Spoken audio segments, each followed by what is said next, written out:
France, c'est très facilement observable. On ne souligne à longueur de temps que la sécurité est la première des libertés, qu'on est frappé par des attentats terroristes, que ces attentats terroristes appellent des réponses qui sont des réponses législatives, mais aussi qui nécessitent la mise en place de moyens technologiques. On a une accumulation de pouvoir, de savoir, de techniques intrusives du côté de ces grandes entreprises qui marchent parfois main dans la main avec les États.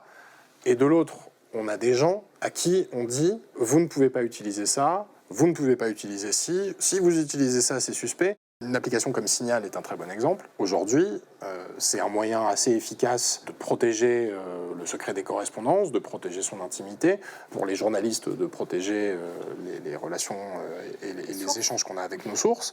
Aujourd'hui, on voit une tentation très très forte de la part des États de mettre à mal ce type de solution. Aujourd'hui, si on veut calculer l'efficacité d'une intelligence artificielle, ce serait sa capacité, avec une somme donnée, à l'investir le mieux possible. Et donc, finalement, pour déterminer la qualité, l'intelligence artificielle d'un outil, ce serait sa capacité à faire de l'argent.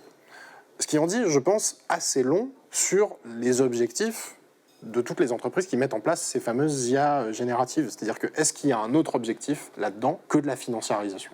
Il y a un mouvement assez profond dans la Silicon Valley et à l'extérieur de la Silicon Valley, très néo-réactionnaire, très élitiste, selon qui, effectivement, on peut éliminer toute une partie de l'humanité qui n'est pas productive.